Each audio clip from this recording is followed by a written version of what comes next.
परम सतगुरु दयाल के चरणों में प्रणाम करते हुए सभी साधक बंधु बांधव,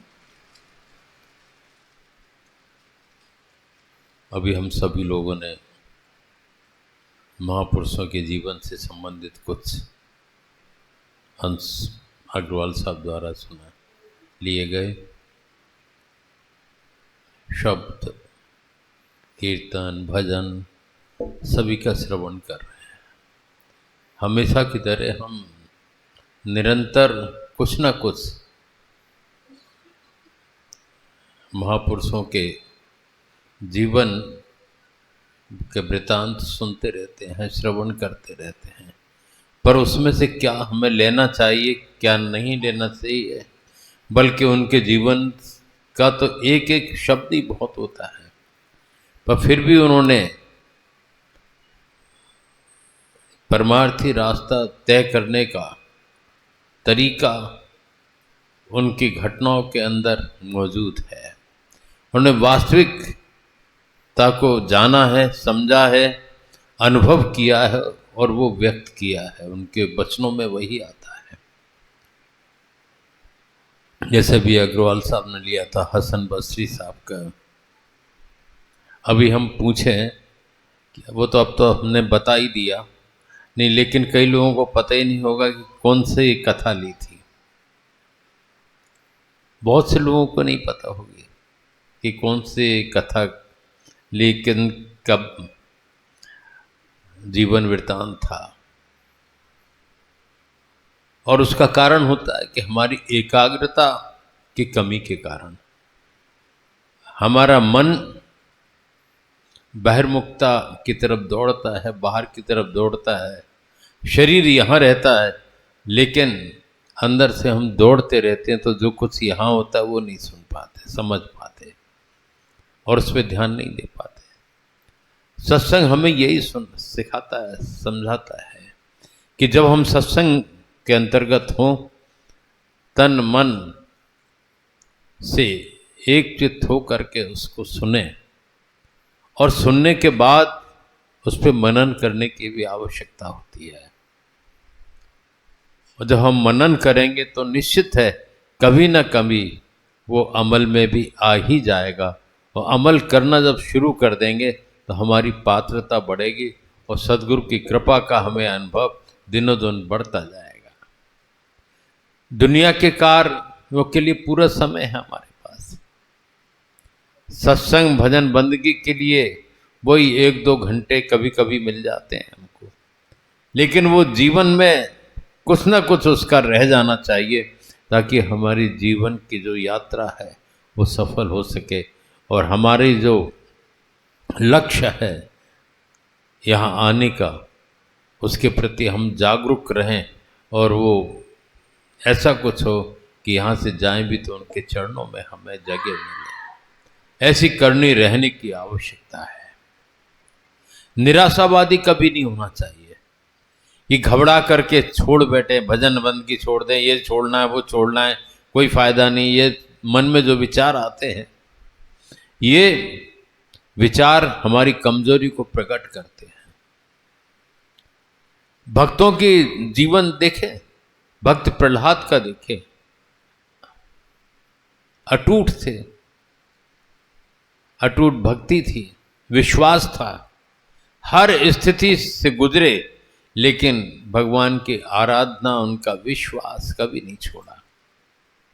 और वही कारण हुआ कि वो अच्छाई की जीत हुई, वो बुराई का अंत हुआ।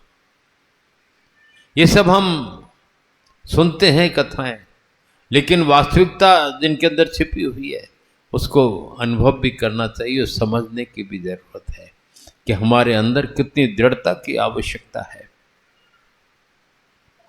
ये मार्ग सद्गुरु दया से, उनकी कृपा की बख्शिश है कि हमको उन्होंने लगाया है और प्रैक्टिकल अनुभव के द्वारा उन्होंने समझाया भी और लोगों को अनुभूतियाँ भी हुई। उसके बाद भी भटक जाते हैं तो उसके लिए कुछ हो नहीं सकता। स्थिरता, चित्त की स्थिरता की आवश्यकता है। बाहरी वातावरण को अगर हम देखेंगे तो हम भटकेंगे और भूल भ्रम में पड़ जाएंगे। और वहीं आवश्यकता है कि वहीं समझने की, चलने की और करने की, साधना करने की आवश्यकता है। यह करनी का खेल है, ना ही बुद्ध विचार, बुद्ध छाण करनी करे तो पावे कछार। करनी से तात्पर्य है जो सतगुरु ने जो हमको तरीका बताया हो, उसको मनोबुद्धि को वहां ना जोड़ करके उनके अनुसार चलें और करें तो निश्चित है हमें कामयाबी मिलेगी और हमें हमारा लक्ष्य प्राप्त होगा। वहां भी अगर बुद्धि लगाएंगे, मन लगाएंगे और अहंकार भी हमारे अंदर पैदा होगा तो ये सबसे बड़े अवरोध हैं जो कि उस मार्ग में चलने में रुकावट डालते हैं। और इंद्रियों का स्वभाव है, या साधन के बहुरखवारे करण ना देवें बुद्धि हर लेवें। हर इंद्री पे एक देवता बैठा है। जैसे इंद्रासन जब डगमगाता है तो इंद्र को भय हो जाता है कि फलाना वो तपस्या कर रहा है, कहीं मेरा इंद्रासन नहीं छूट जाए, और तरह तरह के उसको कोशिश करते हैं इंद्रदेव कि उसकी तपस्या भंग हो जाए। उसी प्रकार से हमारी इंद्रियों का है कि हर इंद्री पे जो बैठा हुआ देवता सोचता है कहीं ये इससे आगे उस उच्च गति को प्राप्त न कर ले, इसलिए उसको डगमगाते हैं। तभी नाम का सहारा सतगुरु ने दिया है कि उस सहारे से हमारा काम बन जाएगा और हम सहज रास्ता तय कर सकेंगे। अगर हम लगे हुए और उसके अंतर्गत अगर कुछ कठिनाइयाँ आती हैं पारिवारिक जीवन में, उद्योग के जीवन में, व्यवसाय के जीवन में या और भी, तो उनको उनसे संभल के, उनको ये सोच के ये उसकी मौज है, पता नहीं कौन सा कर्म कट रहा है, और आगे ही आगे बढ़े तो हमारा काम सहजता से बन जाएगा। अब निराशावादी हो गए तो निश्चित है बड़ी हानि हो सकती है। एक छोटा सा किस्सा याद आता है। एक बार बहुत आंधी तूफान आया, त्राई त्राई सी मच रही थी। चर्च में प्रेयर के लिए फादर को जाना रहता है, तो उस दिन फादर ने अपनी पत्नी से कहा कि आज तो इतना कयामत है, इतना दिन खराब है, आंधी तूफान आ रहा है, तो वहाँ चर्च में कौन आएगा, इसलिए आज कैंसिल कर रहे हैं प्रेयर करने का। उनकी पत्नी ने कहा आप गलत सोच रहे हैं, हो सकता है आज ही के दिन सबसे ज़्यादा वहाँ पहुँचें और उस मालिक से प्रार्थना करने के लिए, और आपकी वहाँ ज़रूरत होगी कि इस ऐसे से हमको सबको बचाएं और राहत दें। तो निराशा नहीं होना चाहिए, आपको ज़रूर जाना चाहिए। पत्नी ने समझाया तो उन्होंने कहा ठीक है चले जाते हैं, वैसे तो कोई आना नहीं है। हम लोगों के अंदर भी यही चीज़ रहती है, पुरानी अरे कोई आएगा तो है नहीं, कोई बैठा है नहीं, कोई क्या करेगा। धार्मिक कार्यों में, अध्यात्म से जुड़े हुए कार्यों में इस तरह की भावनाएं नहीं होना चाहिए। अपनी ड्यूटी के प्रति सजग होना चाहिए, चाहे अकेले बैठे हैं। अग्रवाल साहब ये रविवार का जो सत्संग आज इतना बड़ा जुड़ गया है, पहले अग्रवाल साहब को याद है जब शुरू किया था तो हम अग्रवाल साहब एक जना और रहता था बस, और फिर हमें बाहर भी कहीं जाना पड़ा है तो अग्रवाल साहब से हम कह देते थे कि आप ज़रूर करते रहना। और आज देखो हम सब लोग जगह जगह से, दूर दूरदार क्षेत्र से भी लोग आ जाते हैं, और अब उन्होंने और व्यवस्था बना दी। मिलजुल के कैसे भी एक शुरुआत और नई हो गई, एक भंडारा सा हो गया हर रविवार का, इसको क्या कहते हैं, लंगर, लंगर हो गया। अब ये सब कैसे हो रहा है हमें पता नहीं। हम तो किन स्थितियों से गुजरे हैं सोच भी नहीं सकते, लेकिन वो है सोचने वाला, वो है करने वाला। और हमारे मुकेश जी अभी चले गए कहीं, तो भजन सुनाते हैं, रघुनाथ जी की कृपा है, मालिक की कृपा है, वो चल रहा है। पर वो उसने तो सारी व्यवस्थाएं बना दी, पर हमें अपनी व्यवस्था के प्रति भी सजग रहना चाहिए। तो फादर निराशा को धारण किए हुए पहुंच गए चर्च में। चर्च में देखा कि और दिनों जितने लोग होते थे उससे कई गुना ज़्यादा लोग वहाँ भीड़ इकट्ठी थी और फादर का इंतजार कर रहे थे कि आकर के वो प्रेयर कराएं। तो उन्होंने लगा कि आज मैं अगर बैठ जाता तो इनकी भावनाओं को ठेस पहुंचती। इसी तरह से हमें निराशावादी कभी नहीं होना चाहिए, चाहे कैसी भी मुसीबत आए, कैसे भी आए, हमें हिम्मत रखना चाहिए, विश्वास रखना चाहिए उस मालिक पर जो सब कुछ जानता है।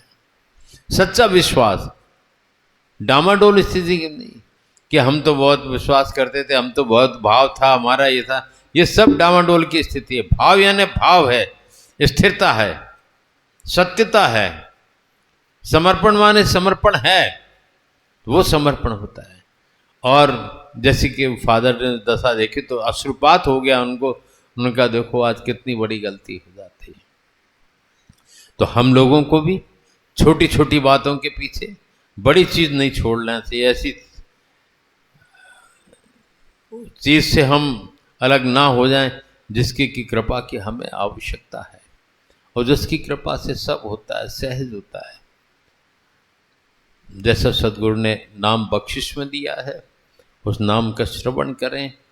सत्संग वैसे नहीं मिलता, ये भी देव योग है, उसी की कृपा है कि हम सब लोग एकत्रित हो जाते हैं और कुछ ना कुछ मिलता है। ये भी उसकी कृपा है, उसने ही जोड़ा है। तो सब लोग निराशा छोड़ करके तन मन से, धन तो नहीं जोड़ेंगे क्योंकि धन हमारे सब लोग कमज़ोर ज़्यादा हैं, तो धन से नहीं तन मन से जुड़े रहें। और धन जो जुड़ना हो तो अच्छे नेक कार्य करें, अच्छे कामों में लगाएं, यही धन सेवा है। पर तन मन से जब उधर जुड़ जाएंगे तो अपने आप वो सेवा जैसी आवश्यकता होगी वो ले लेगा। और उसकी कृपा के लिए हम जिज्ञासा तीव्र रखें और सदैव ये चाहें कि उसकी कृपा जो मिली है वो सदैव बढ़ती जाए, उसमें कमी ना आए। और हमारे अपनी करनी अच्छी हो, कर्म अच्छे होंगे, निश्चित है सब कुछ मिलेगा और उसके हाथ में सब कुछ है। किया खुद करते हैं बदनाम, हमें किया करते हैं, तो कहावत है ही है। जो दिखाई जो देता है वो लगता है ये चमत्कारी है, चमत्कार तो वो करता है, और वही सबसे बड़ी बात है। तो विश्वास के साथ तन से, मन को नाम में लगाएं और उनकी कृपा निरंतर बढ़ती रहे। आज चूँकि हमारी संस्कृति के हिसाब से आज हमें भी सुबह 8 बजे कार्यक्रम में निकल गए थे। नव संवत्सर के अग्रवाल साहब से कहना भूल गए, अग्रवाल साहब से जुड़े ही कार्यक्रम था संघ का।